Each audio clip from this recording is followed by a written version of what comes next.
first aid man here. We're going to ask some people some questions about first aid and see if they would gamble their loved ones' lives. We're here with Darcy, and I'm going to ask her some first aid questions.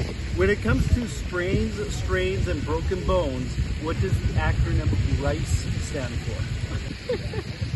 Is I for isolate? Rest, ice, compression, elevate. I've never heard of it. Man, I don't know. I don't know. I never heard that before. I taken first aid like 10, 12 years ago, and I never heard that. Rest, immobilize, cool, and elevate. Oh man. Yes, rest. Compression. Yeah, that's right. Yeah, that's right. That's elevation. Yeah. Elevation, so you got the rest, ice, compression, elevate. That's actually the American Red Cross. In Canada, with rest, immobilize, cool, and elevate. Here with Jory, and he's going to answer some first aid questions. A jellyfish just stung your friend. How do you help? You don't pee on him? No, you don't pee on him.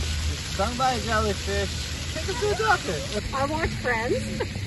According to Friends, you're supposed to urinate on them. Yeah. On the site, but I think rubbing sand, is that something? Rinsing with vinegar. Okay. Yeah. Don't pee on your friends if they get stung, unless that's your thing. Vinegar. Yes, vinegar. You rinse with vinegar for 30 seconds.